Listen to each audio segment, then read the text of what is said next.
Muy bien, muy buenas noches, estudiantes. Gracias por la puntualidad. Continuamos con el curso de atención a las necesidades educativas especiales y hoy día tenemos un tema muy interesante que vamos a compartir. Gracias por la puntualidad y sé que todavía están ingresando, así que mientras van ingresando vamos compartiendo el siguiente mensaje que nos va a ayudar el día de hoy, ¿no? Algo muy importante es lo siguiente: somos más fuertes cuando trabajamos juntos. La educación inclusiva fomenta la colaboración, la comprensión y el compañerismo. Y bueno, desde esta idea fuerza que nos acompaña el día de hoy, ¿cuál sería para ustedes su, digamos, comprensión, su opinión en relación a esta idea fuerza? Si gustan, pueden escribir en el chat o levantar la manito para poderlos escuchar. Nos hacen mención de que somos más fuertes cuando trabajamos juntos. La educación inclusiva fomenta la colaboración, la comprensión y el compañerismo. ¿Qué opinan ustedes?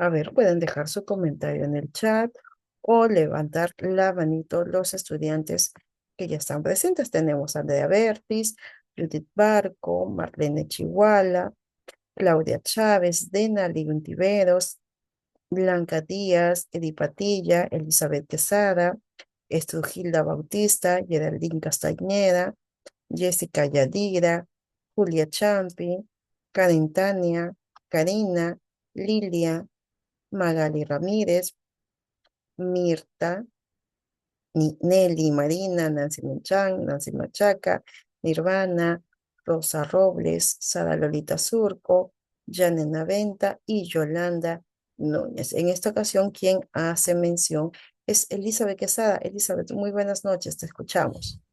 Buenas noches, Miss. Sí, como dice, ¿no? Aquí somos más fuertes cuando trabajamos juntos. Y es verdad, ¿no? Porque nosotros aprendemos también de los niños que son inclusivos, ¿no? Nos dan como se dice, a los docentes para seguir aprendiendo de ellos, para seguir capacitándonos, para poder llegar a ellos, ¿no? Y cómo poder enseñarlos a ellos. Incluso ellos son bien cariñosos, ¿no? Y también ayudan a los otros niños a ser solidarios. Aprendemos todos juntos, ¿no? Los niños y nosotros. Somos empáticos y bueno, tenemos virtudes y fortalezas con ellos, ¿no? Eso entiendo, mis. Gracias, Elizabeth, también por tu participación. Gracias porque también motivas a los demás a que te den también su punto de vista. Voy a ir mencionando los comentarios que tengo acá. Me da mucho gusto que Nirvana haya también escrito y nos dice que la unión siempre hará la fuerza. De esa manera lograremos sobresalir todos dándonos la mano los unos a los otros, siendo empáticos y colaboradores buscando el bien común. Gracias. Rosa Robles también nos hace mención que la unión hace la fuerza. Karen Tania nos dice que el trabajo en equipo siempre habrá buenos resultados. Y más aun cuando hay mucha cooperación, comprensión, empatía, solidaridad y sobre todo respeto a las opiniones de todos. Muy bien, gracias Karen. Nancy Mechan escribe, como nos dice la frase, la unión hace la fuerza y fortalece nuestra amistad y el compañerismo. Y Andrea Bertis también, quien la última persona que ha escrito, nos menciona que cuando se trabaja en unión se puede llegar a un buen resultado, siendo siempre solidarios y a practicar siempre la empatía, el respeto. Muchísimas gracias. A ver, vamos a ver acá. Y la última personita es esto, Hilda, que nos dice de que al trabajar todos juntos aprendemos unos a otros tomando en cuenta el compromiso y la solidaridad. Gracias también, Gilda, felicitaciones. Y Julia Champi nos dice que la educación inclusiva no solo enseña contenidos académicos, sino también valores como la empatía, la solidaridad y el respeto hacia las diferencias. Muy bien, gracias, estudiantes. Y bueno, vamos a mencionar lo que conoceremos el día de hoy en relación a este curso, que es muy interesante y que también nos amplía mucho la visión en cuanto a la verdadera educación inclusiva. Cuando hablamos de un elemento fundamental para fortalecer la inclusión en las instituciones educativas, es tratar, yo les menciono porque a veces es algo complicado, pero sí, es tratar de eliminar las barreras para el aprendizaje y la participación, que en sus siglas serían las VAP. Para ello, se requiere que las instituciones educativas puedan implementar diversas acciones a fin de que se pueda garantizar el pleno acceso a las oportunidades a todos los estudiantes con condición, con discapacidad o sin condición de discapacidad. La idea es que todas las instituciones puedan tratar de eliminar esas barreras que se puedan suscitar para que el alumno pueda acceder al aprendizaje y también a la participación. Entonces, yo les pregunto a ustedes, ¿en algún momento han escuchado este término? No lo puedo remarcar por acá, pero no sé si lo han escuchado. Voy a remarcarlo por acá. Vamos a ver acá. Estas barreras, acá, voy a acá. Las acá está, barreras para el aprendizaje.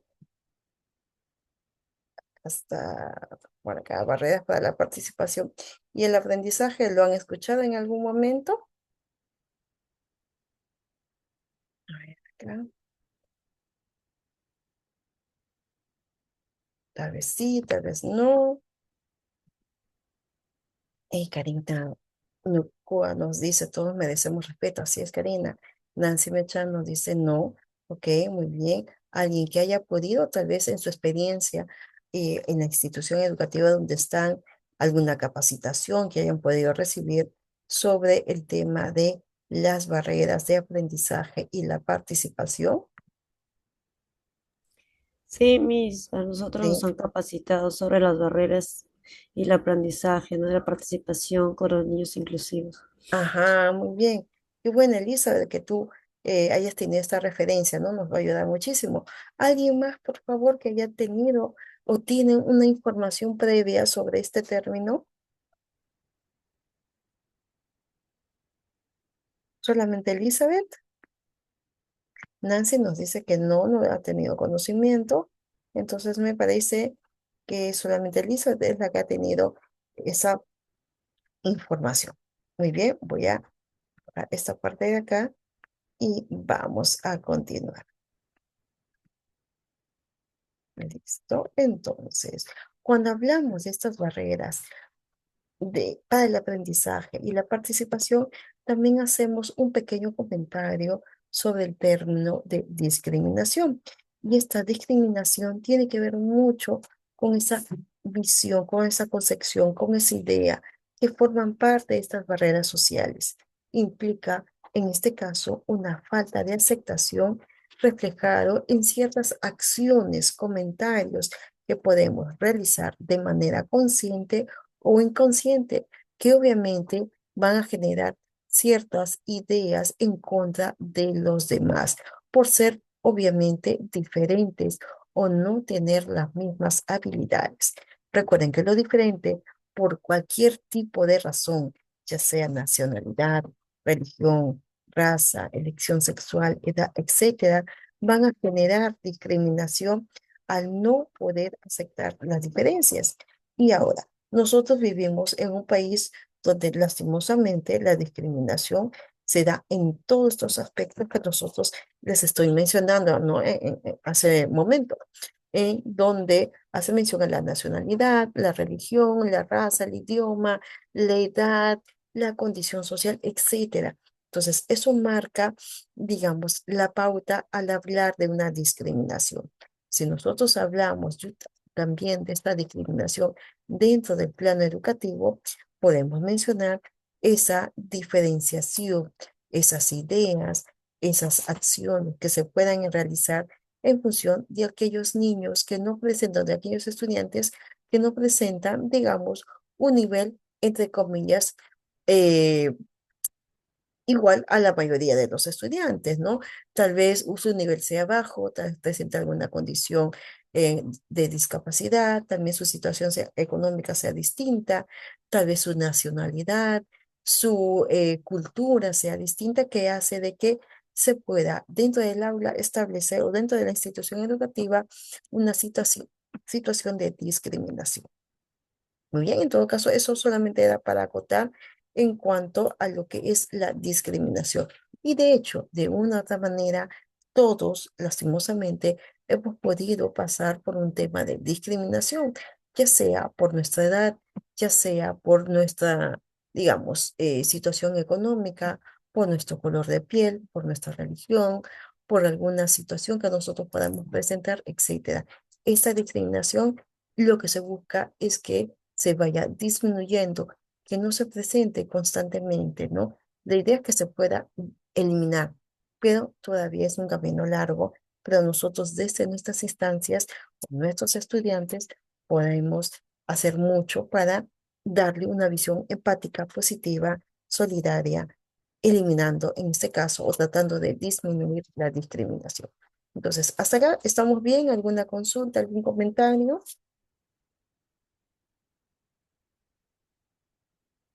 Me parece que no. Si tienen alguna consulta, algún comentario, por favor levanten la manito o escriban acá en el chat. Listo. Vamos a continuar entonces y vamos a visualizar este pequeño videito que nos va a ayudar muchísimo a centrarnos en la clase del día de hoy. A ver, déjame. ¿Me indican si se puede visualizar?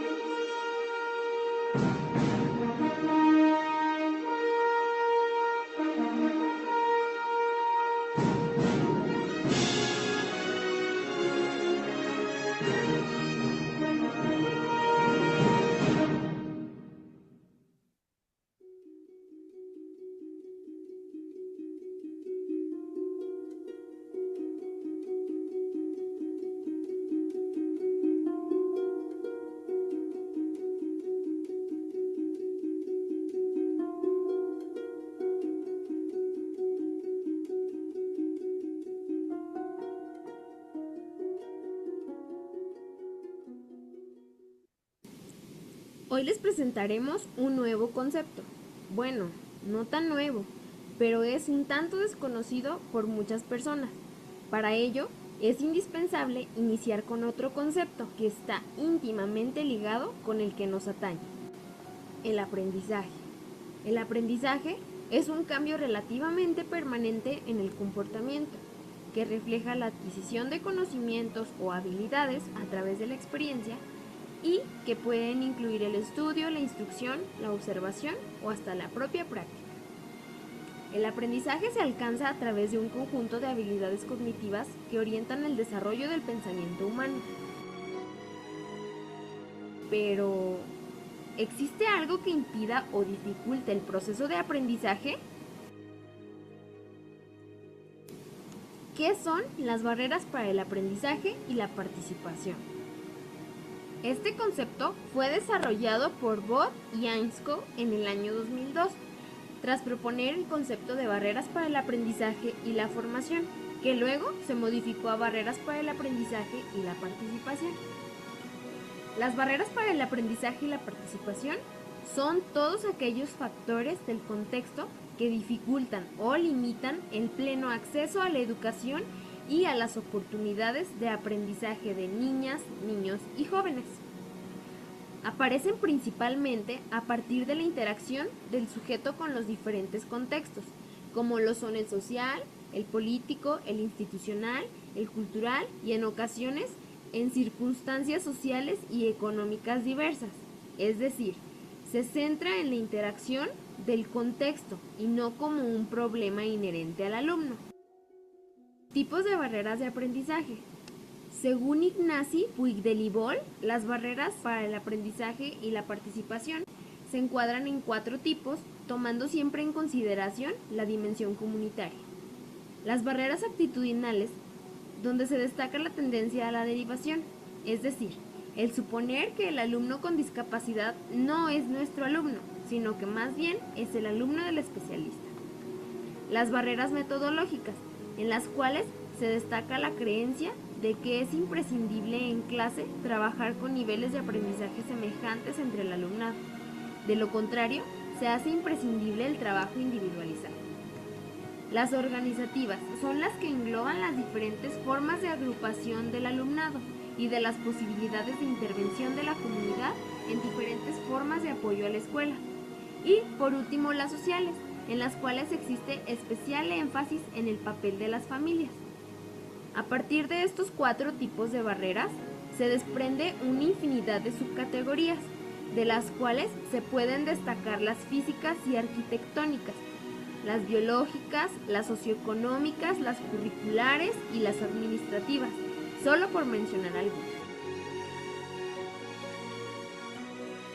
¿Ok? En todo caso, esta información lo vamos a ir detallando a lo largo de la clase. Bien, hasta acá por favor me indica si tienen alguna consulta, alguna mención que realizar para dar paso a la siguiente diapositiva.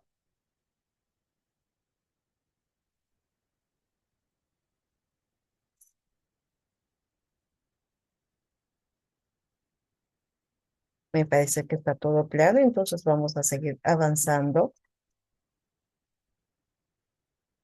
Listo. Muy bien, vamos a continuar. Y cuando hablamos de barreras para la inclusión, ¿se acuerdan que se mencionaba 4, ¿no? Tenemos aquellas que están en función de las actitudinales, que es la actitud, metodológicas, sociales, organizativas. Las barreras para la inclusión son aquellas restricciones u, u obstáculos que limitan el aprendizaje, la participación y la convivencia en condiciones de equidad, según Wood y Anisco en el año 2015. Miren, ha pasado 10 años. Las barreras no están en el estudiante, sino en el modo de enseñar y en el contexto. Y generalmente muchos docentes aún consideran que las barreras netamente son el estudiante, más no tal vez la situación que se genere, sino la metodología que se pueda brindar. Entonces, la idea central es que las barreras no necesariamente están en el estudiante, sino en el entorno, en el contexto, en la familia, en la forma de llegar a ese estudiante. Y eso es algo que ya por la experiencia que estamos teniendo, porque ustedes ya están en octavo ciclo y deben haberse percatado, dado cuenta de cómo cada estudiante tiene una manera distinta de aprender. Muy bien, entonces vamos a seguir avanzando. Me parece que algunos estudiantes tienen dificultades con el Zoom porque veo que ingresan y salen, así que esperemos que no tengan mayor dificultades. Listo. Recuerden que la clase se graba, se está grabando en estos momentos y que luego se comparte el enlace. Igualmente se comparte el material de lo que estamos viendo en estos momentos. Y bueno, acá tenemos estos tipos de barreras. Si bien es cierto, se mencionaban que eran 4, también podemos, digamos, considerar dentro de estas 4, ampliar una categoría más. Por ejemplo, tenemos las barreras actitudinales, barreras metodológicas, organizativas, sociales y arquitectónicas. Acá también. Entonces, ¿qué es lo que ustedes consideran que se ha agregado en esta nueva versión que les estamos transmitiendo? ¿Cuál de ellas se ha ido agregando? Porque se mencionaban que era 4. ¿Cuál de ellas se ha agregado en estos momentos? Y como también decía en el video, de una va como que ampliándose un poco más, ¿no? Se va anexando una barrera más.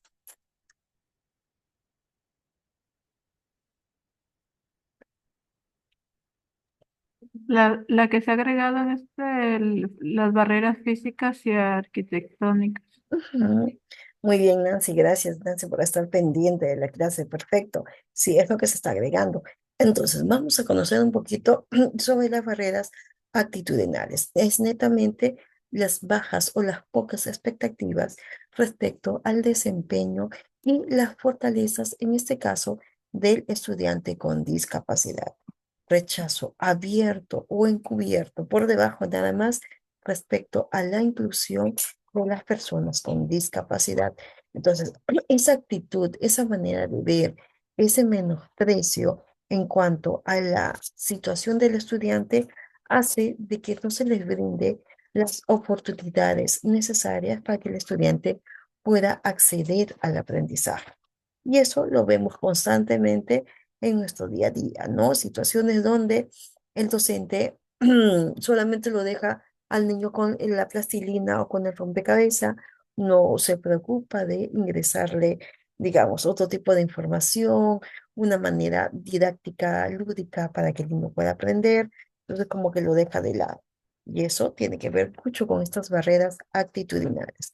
Hablar de las barreras metodológicas donde se hace mención que existe poca o ninguna utilización de apoyos para el aprendizaje.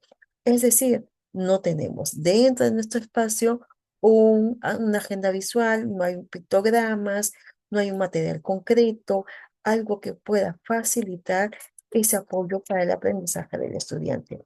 No hay una adecuación de lo que vimos la semana pasada, ¿se acuerdan? Del currículum según las características del aprendizaje de este estudiante, ya sea a nivel cognitivo, a nivel de ritmo o estilo de aprendizaje. Las estrategias de enseñanza son poco comprensibles, donde el estudiante obviamente no lo va a captar, no lo va a entender. Hay una ausencia o tal vez poco monitoreo en la retroalimentación del aprendizaje de los estudiantes. Solamente se avanza y no nos percatamos si el niño avanza con nosotros, solamente estamos considerados la mayoría, consideramos la mayoría, no al estudiante. Cuando hacemos mención de las barreras organizativas, existe una lejanía o tal vez una ausencia de instituciones educativas, que es lo que sucede lastimosamente en nuestro entorno. Las instituciones son muy distantes, hay poca, la matrícula ya está llena, no hay una vacante para el estudiante y eso dificulta, ¿no? De que se pueda acceder. Dificultades en el proceso de matrícula, ausencia de instrumentos de gestión que puedan planificar, digamos, todas las acciones para la inclusión. Recuerden que es muy importante dentro de nuestro plan que nosotros elaboramos antes de ingresar con los estudiantes, cuáles serían nuestros planes de inclusión, sabiendo que estudiantes con discapacidad estamos teniendo, nos va a ayudar muchísimo a generar un plan que favorezca a este estudiante y también un plan donde se promueva el tema de la inclusión, ¿no? Eso nos ayuda muchísimo, la sensibilización a nuestra comunidad educativa. Al hablar de estas barreras sociales, hablamos de la ignorancia, del desconocimiento sobre la discapacidad, los modelos de atención a la discapacidad bajo, digamos, una función de solamente rehabilitar o atender, más no de una situación donde se pueda generar la oportunidad de que ese niño o de este estudiante saque todos esos recursos que él pueda tener. Los ambientes comunitarios, es decir, de riesgo, por ejemplo, violencia, explotación, maltrato, es decir, que el entorno donde el estudiante pueda estar genere o esté, digamos, inmiscuido dentro de una situación de violencia, una situación de explotación, donde el estudiante, pues, por su condición es, digamos, sometido a que pueda solicitar dinero, a digamos, solicitar limosnas, a tal vez aprovecharse de la condición de esta estudiante. Y lo que se agregaba eran las barreras físicas y arquitectónicas, donde existe, digamos, pocas vías de acceso para las personas con discapacidad física. Y acá hablamos, si ustedes visualizan, el acceso a rampas, el acceso tal vez a los baños que estén en el primer piso, que sean adecuados para las personas que necesitan, digamos, de permanecer en en un primer piso, no en un segundo piso. Dificultad para los servicios higiénicos, ausencia de referencias, señalizaciones, que son muy importantes para, digamos, favorecer la participación de aquellos estudiantes, también la cercanía de las instituciones educativas a lugares muy transitados o fuentes de contaminación sonora o ambiental. Recordemos que, bueno, a los que están en Lima, Lima ha crecido bastante y hay demasiada contaminación auditiva, muchos ruidos, mucho claxon, mucho estímulo que hace de que pueda hacer de que el estudiante no preste atención, se distraiga fácilmente, se desespere por esos sonidos y a nivel ambiental también el tema de la contaminación a través de la gasolina, de los ambientes donde están cercanos a las fábricas, o sea, eso también influye como una barrera física. Entonces, justo la semana pasada veía un reportaje, justo yo paso por ahí también, donde hay un centro educativo inicial que está por el centro de Lima, Plaza Unión, y que colegio está, digamos, en una avenida, entre comillas, principal, y donde los chicos están muy propensos a que les pueda ocurrir un accidente.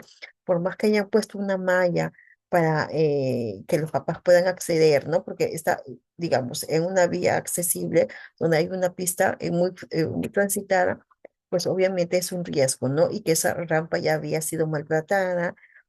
Obviamente, porque ahí pasan camiones, pasan ómnibus, hay mucho tráfico, ¿no? Entonces, ahí también hay un peligro, una exposición al tema auditivo, al tema también de un accidente que puede ocurrir. Entonces, este tipo de barreras se van presentando. Ahora, yo les pregunto a ustedes, desde su experiencia, ya como docentes, ya como auxiliares, ¿qué tipo de barreras han estado viendo o se dan cuenta que tienen dentro de su entorno educativo, dentro de su institución educativa? Tal vez hay barreras actitudinales dentro de los docentes, tal vez hay una barrera metodológica, organizativa, puede ser que tengan todas, depende de ustedes. A ver, según su experiencia, ¿qué es lo que ustedes puedan considerar? ¿Tienen todas las barreras? ¿Solamente tienen una? ¿Tienen dos?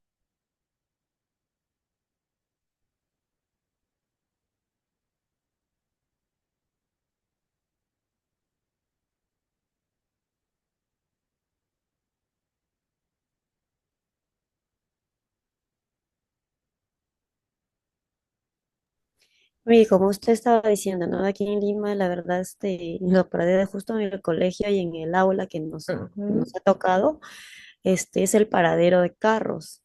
Ya.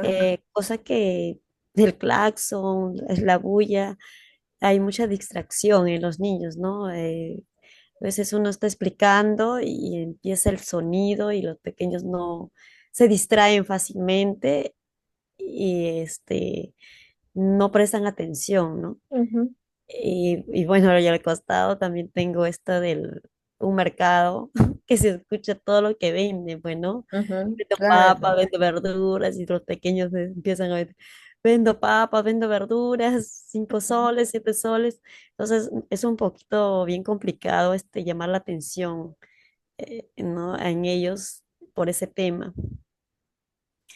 Ok, gracias.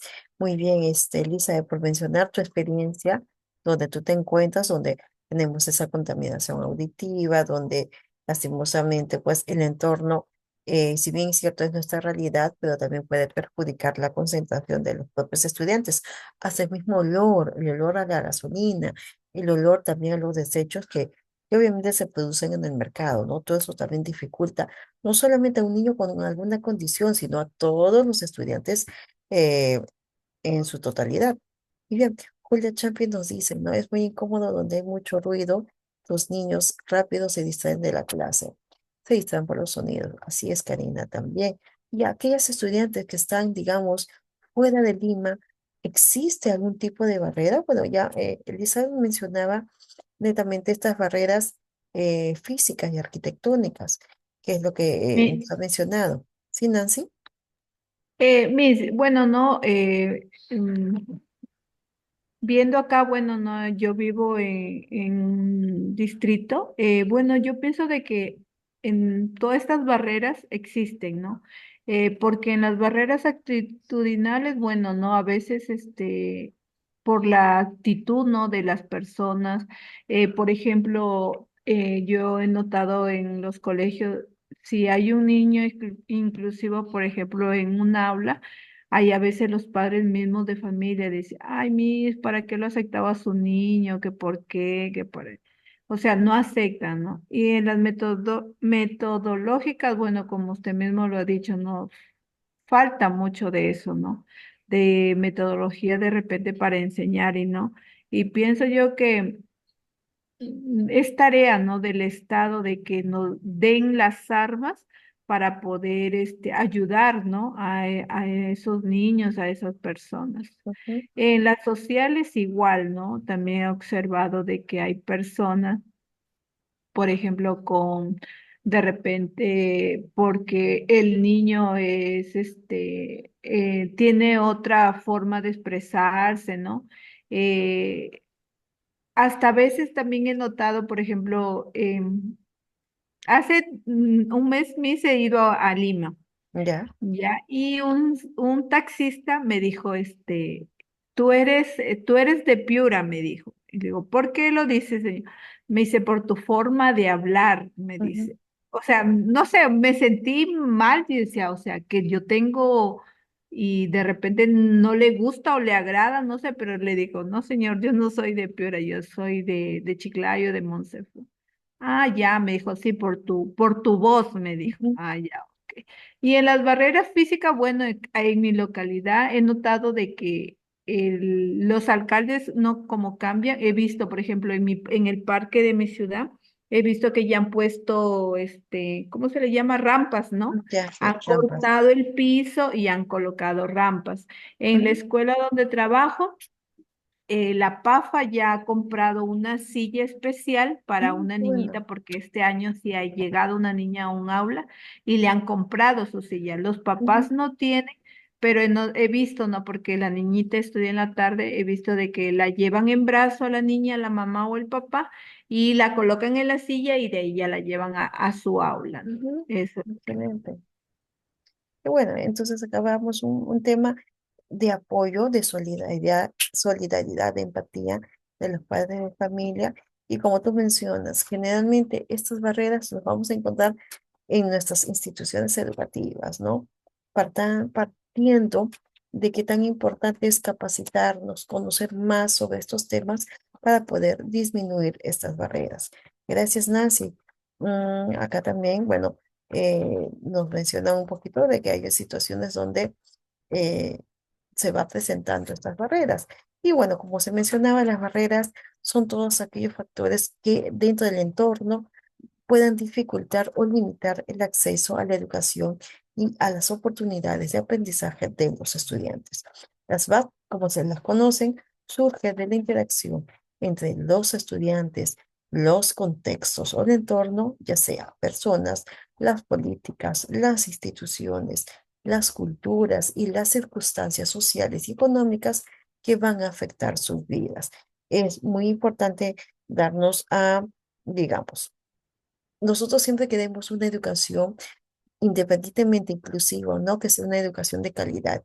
Y una educación de calidad implica mucho la actitud que marca desde quien guía a los estudiantes. Y esa persona que guía implica mucho los docentes, ustedes que están ya con sus niños. Entonces, desde acá parte mucho el tema de formación, de concientización a ustedes para que estas barreras puedan disminuir. ¿Por qué? Porque no sería, digamos, una escuela que brinde esa calidad si el docente discrimina, menosprecia, si la dirección no contempla las vacantes para niños con condición, si nuestra institución educativa físicamente no cuenta con los ambientes adecuados, favorables para algún tipo de niños que necesitan pues, una situación más cómoda, ¿no? Así que es muy importante que el tema actitudinal que está acá en nuestra cabecita pueda cambiar para que nuestra acción pueda también generar mejora. Esto es algo muy importante. ¿Ya? Entonces, vamos a tener en cuenta ello. Y bueno, acá seguimos con las VAP y seguimos con la siguiente idea. Tenemos, por favor, tener cuidado con los audios, Yolanda. Listo. Entonces, la siguiente idea fuerza es lo que vamos a mencionar a continuación.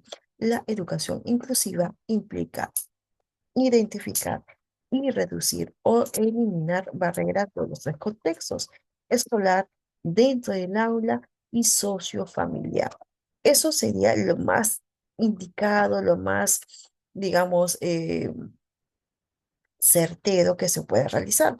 Primero tenemos que identificar y luego tratar de reducir en la medida de lo posible esas barreras a nivel escolar. Por ejemplo, ¿cómo podríamos reducir en todo caso esas barreras dentro de nuestra aula? ¿Qué podríamos hacer?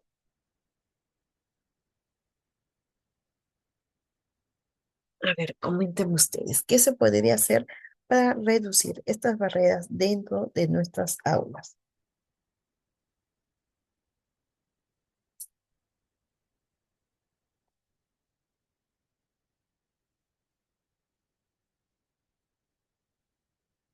A ver, piénsenlo. Nos vamos a dar un tiempecito para que ustedes lo vayan analizando y luego lo mencionan. Nirvana, te escuchamos. Sí, maestra, buenas noches, compañeras, buenas Buenas noches. noches. Con respecto a la pregunta, maestra, de cómo podemos eliminar o reducir estas barreras, ¿no? Dentro de lo que es el aula, Ujú, pienso que se debería de integrar, ¿no? Primero, por ejemplo, no debe haber diferencias. Otro también debería el ambiente mismo que facilite también el libre desplazamiento de aquella persona que tal vez sufre de alguna discapacidad. Por ejemplo, yo veía, ¿no? Le comento un video que hace poco la profesora del otro curso nos hizo ver, ujú, referente a la organización de los ambientes dentro del aula, de los sectores, y decía que muchas veces las maestras de inicial generalmente pensamos que nuestro salón debe estar full llenecito de colores, ujú, inclusive los muebles y todo. Y era un proyecto de una ONG, si no me equivoco, ujú, en que decía, ¿no? Que nosotros no debemos de pensar que el salón es de las maestras, sino debemos de pensar que el salón es exclusivo para nuestros estudiantes. Entonces ellos necesitan mayor espacio para poder también desplazarse. Y creo que una de estas razones también para poder involucrar a los chicos, ¿no? Para poder también hacer lo que ellos puedan desplazarse, es también adecuando los espacios. ujú. Y otro también creo que vendría a ser como maestra, planificar, maestra, adecuar nuestras programaciones, nuestras sesiones.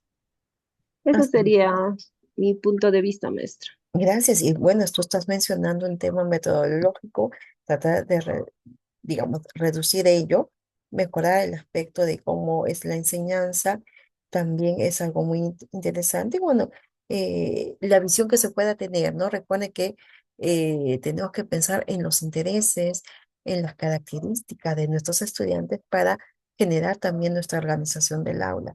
Gracias, Nirvana, por la mención que nos has realizado. Y acá también tengo otra mención de Karen Tania, que nos dice conocer más sobre las necesidades especiales, capacitaciones, mejorar la infraestructura, es lo que me propone a nivel de aula. ¿Alguien más que desea compartir? Acá tengo otro comentario. El de Nancy Mechan, que nos dice realizar las actividades de juego grupales para que entre los compañeros se integren, ¿no? Algo muy importante también lo que resaltaba Nirvana. Es muy importante que ustedes tal vez al inicio del año escolar, ya sabiendo quiénes son sus pequeños, tengan una entrevista con la mamá o con la familia de este niño con alguna condición para que puedan tener una información general y ustedes previamente capaciten, sensibilicen a sus estudiantes sobre lo que es este niño, cuál es la condición, cuáles son las características, qué es lo que tenemos que hacer, qué es lo que no tenemos que hacer con este niño. Es decir, sensibilizar y capacitar a los estudiantes nos va a ayudar muchísimo. Voy a silenciar por acá. Eh, Listo. Muy bien. Continuamos en todo caso. y disculpe, una consulta. ¿Sí? Este, ¿Cuál es el diagnóstico severo de un niño?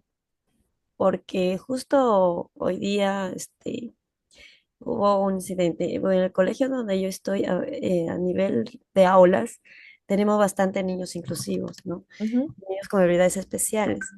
Pero hoy día nos tocaba psicomotricidad y estábamos saliendo con los niños y la psicóloga me dijo, Miss, por favor, puede regresar a su aula porque no puede salir a hacer psicomotricidad porque tenemos dos niños, este, con con diagnósticos severos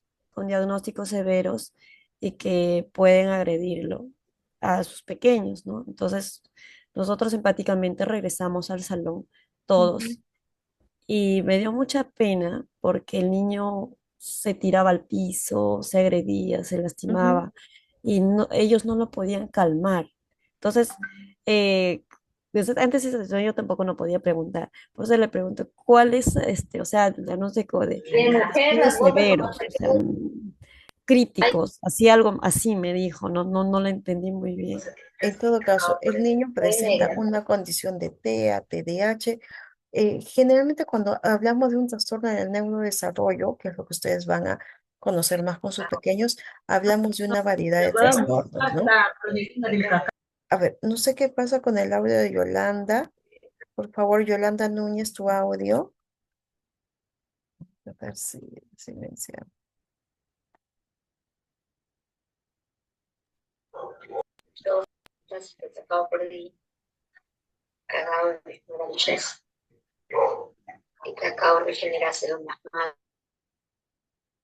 Ah, a ver, ojalá que ya no podamos escuchar a Yolanda para que no nos pueda interrumpir. En todo caso, yo te preguntaba, Elizabeth, y también para conocimiento de todos, es que cuando nosotros hablamos de un trastorno del neurodesarrollo, hablamos de trastorno del espectro autista, que es el TEA, hablamos del TDAH, hablamos tal vez de eh, un trastorno de discapacidad, una situación de discapacidad intelectual que puede ser síndrome de Down, que puede ser una discapacidad intelectual leve, moderada, severa y profunda.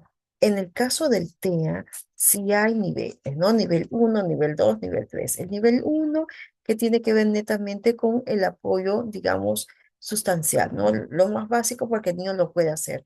El nivel 2 necesita un poco más de apoyo. Es decir, que tal vez el niño no tenga una comunicación amplia y que necesita del apoyo de una persona que lo pueda asistir, que lo pueda acompañar, o por su comportamiento, por sus movimientos que él pueda tener, necesita tal vez de una mayor atención. Y el nivel 3, donde requiere bastante apoyo, es ahí donde sí encontramos a niños que puedan lastimarse, niños que puedan agredir a otras personas porque todavía no son conscientes o no manejan su cuerpo. En todo caso, cuando nosotros hablamos de un proceso de inclusión educativa, es muy importante mencionar que Cópiale dentro de esta esa, situación están por los eso que niños lo que pongas sobre presentan una tu. condición de leve a moderado. Cuando hablamos de una situación severa y profunda, generalmente este grupo de estudiantes tienen que acudir a un centro de educación básica especial. La inclusiva necesariamente corresponde a un niño que su condición o su situación debe ser leve o moderada. En el caso de los estudiantes que tú mencionas, no tenemos un diagnóstico porque se dice que es una situación severa, pero ¿qué es lo que tiene el estudiante? Tiene TEA, tiene TDAH, tiene déficit de atención, tiene un trastorno de comportamiento. Sería bueno, importante clarificar qué situación contiene estos dos estudiantes y bueno, en función de ello La generar Yolanda. estrategias. ¿Ok, Elizabeth? mil gracias. Si no es de otra aula de 5 años, Ujú, me parece tenemos que que saber qué es lo que tienen, ¿no? Pero les comento un poquito el caso de dos niños que yo estoy viendo. Justo esos dos niños están en el aula de 5 años, turno tarde.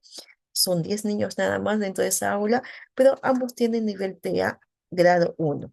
Quiere decir que los dos tienen ese mismo nivel, pero uno tiene un mayor lenguaje y el otro no lo tiene. El otro, su lenguaje está recién en palabras, todavía no te habla muchas frases, salvo que él necesite, quiere, si te lo dice. Eh, el otro, sí tiene un buen lenguaje, se explaya muy bien. Todavía le falta un poquito de organización, pero al menos es más comunicativo. Uno es más tolerante que otro. Cuando el niño está cerca o le quita algo, el niño de frente reacciona y le da un golpe, ¿no? Y le da un puñete. Y eso es su manera de defenderse o su manera de decir, no, sabes que esto es mío, no lo toques, ¿no? Entonces, en cambio, el otro niño hace sus berrinches, grita, se tira al suelo, hace toda una pataleta cuando no sale con su gusto. Cada niño es distinto, entonces es muy importante tomar en cuenta. Y bueno, acá les menciono una barrera metodológica. La barrera, perdón, actitudinal es que la directora de esta institución educativa no permite a la docente que estos niños tengan a la maestra sombra. La directora asume de que la Miss, por tener 10 niños, ella es capaz de también llevar a estos dos niños que obviamente saben que estos dos niños hacen por cuatro. Es decir, como que limita mucho la acción de esta necesaria educación inclusiva de calidad dentro del aula. Entonces, hablamos de esto, ¿no? Tomando en cuenta lo que nos mencionaba Elizabeth, qué tan importante es que los docentes, los directivos, nos capacitemos constantemente en este tema de la inclusión, del diagnóstico, más que todo para conocer cuáles son las características y con ello las estrategias a tomar en cuenta. Magali Ramírez nos dice, nos indica que debemos crear un entorno educativo inclusivo donde todos los niños con sus características puedan acceder al Ay, Dios mío. aprendizaje. Tequi. Listo. Por favor, Yolanda Núñez, ¿estás? Tratemos de tener nuestros audios apagados, por favor.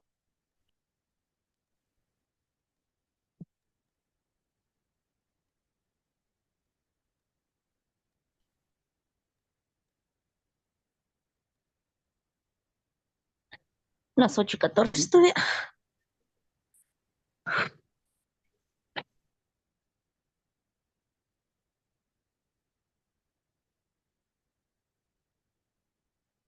Listo. Muy bien, vamos a continuar. Recuerden que la clase se graba y que cualquier situación podamos, digamos, volver a visualizar la clase. Listo. Porque si no nos distraemos y no terminamos con digamos, con la información que se les está brindando a ustedes. Cuando nosotros hablamos de barreras del aprendizaje actitudinales, haciendo mención rápidamente a lo que nosotros hemos podido comprender, son aquellas que se relacionan con las actitudes, ¿no? Acciones de negación, cuando, a ver acá, acciones como la negación, digamos, a la inscripción a la matrícula, cuando las familias o los compañeros asumen conductas de sobreprotección también.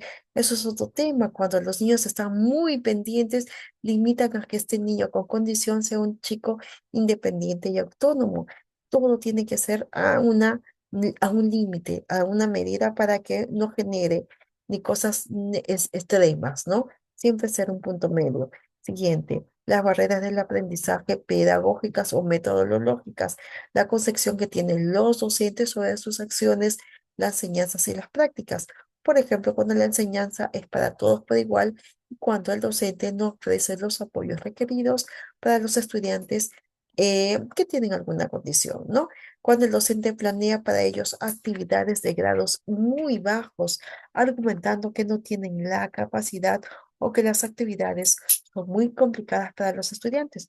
Recuerden que para ello nosotros tenemos que conocer muy bien cuáles son los intereses, cuáles son los apoyos de nuestros estudiantes. A nivel organizativo, se refieren al orden, la estabilidad, en las rutinas de trabajo, la aplicación de normas y la distribución de espacios y de mobiliarios, ¿no? Cambio de aulas, eh, ambientes en desorden dentro del aula.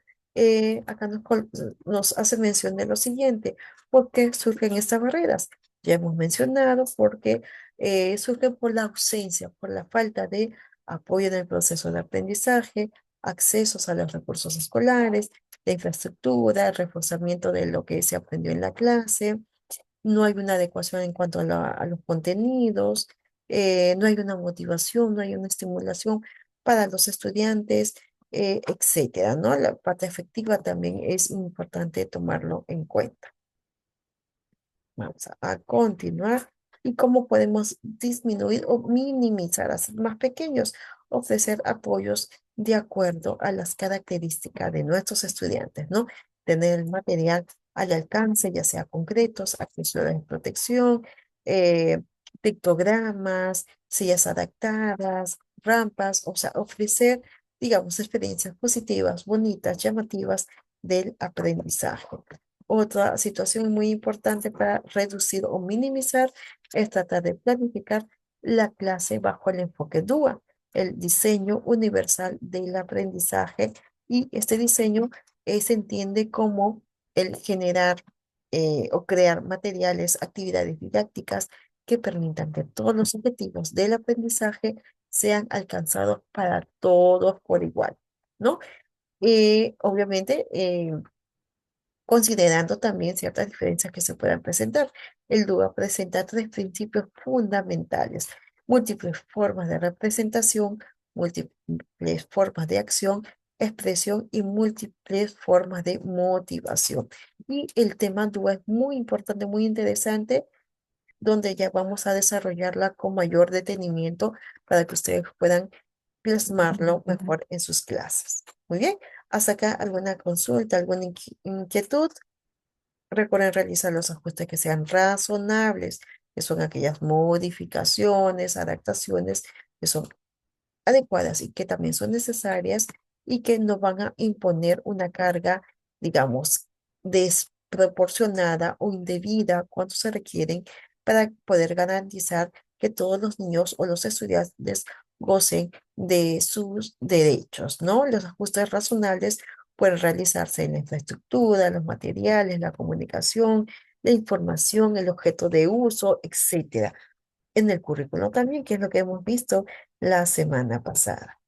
Y el apoyo a la familia es muy importante, ya que recuerden que el entorno donde conviven este grupo de estudiantes o los niños tienen que construirse de una manera más autónoma, independiente, afectiva, solidaria, ¿no? Entonces, la limitación, la sobreprotección no favorece al estudiante ni en lo educativo ni en lo emocional.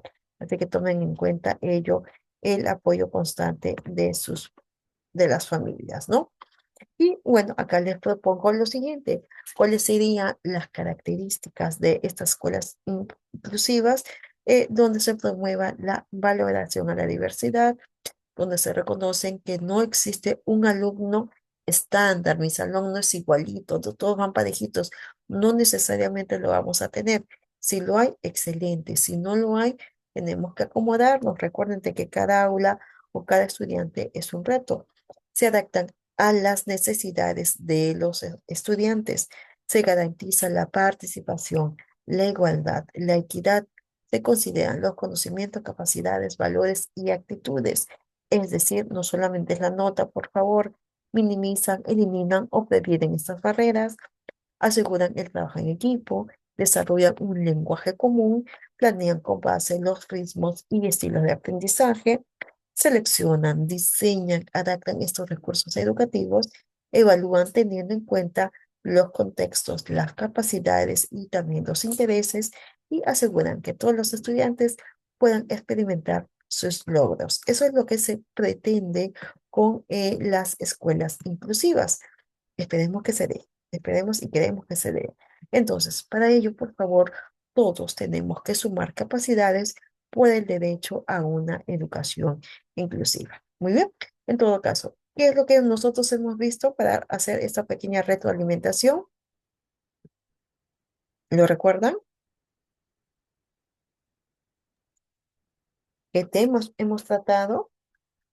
Las barreras, Ujú, de las barreras, ¿no? Recuerden que hay tipos de barreras. Acá lo vamos a hacer en grande para que no se olviden. Y cómo esto afecta la participación y obviamente el acceso al aprendizaje de nuestros estudiantes. Listo, muy bien. Y bueno, en el siglo son las VAP y esperemos que podamos con nuestras acciones, ya lo sabemos, reducir, más que eliminar, reducir estas barreras. Yo sé que es un trabajo en equipo, que no solamente va a depender de nuestra buena voluntad, sino también del trabajo en equipo. Por eso, como antes de irnos, como mensaje en esta primera parte, hablamos de que todos somos más fuertes cuando trabajamos juntos y que obviamente va a hacer que la educación inclusiva se pueda fomentar en ella la colaboración, comprensión y el compañerismo. Es decir, depende de todos, no depende de uno, ¿ok? En todo caso, muchísimas gracias. Hemos visto un tema muy interesante. Espero que hayan podido captar la información y ya nos estaremos viendo la siguiente semana. Ya en mayo, miren qué rápido estamos avanzando. Cuídense, un fuerte abrazo a la distancia y ya nos estamos viendo la siguiente semana a las 8 de la noche. ¿Listo? Gracias, muy Chao, buenas Miss, noches. Gracias. cuídese. Feliz día por el día de Cuídense. mañana para todos por todas las Feliz Día labores del que nosotros Trabajador. realizamos. Un feliz día del trabajador y que no sé, Chao, si pueden Miss. descansar a buena hora. Listo, cuídense. Un fuerte abrazo a la distancia. Gracias. Gracias, Miss. Gracias, gracias a ustedes. Muy buenas noches. Gracias.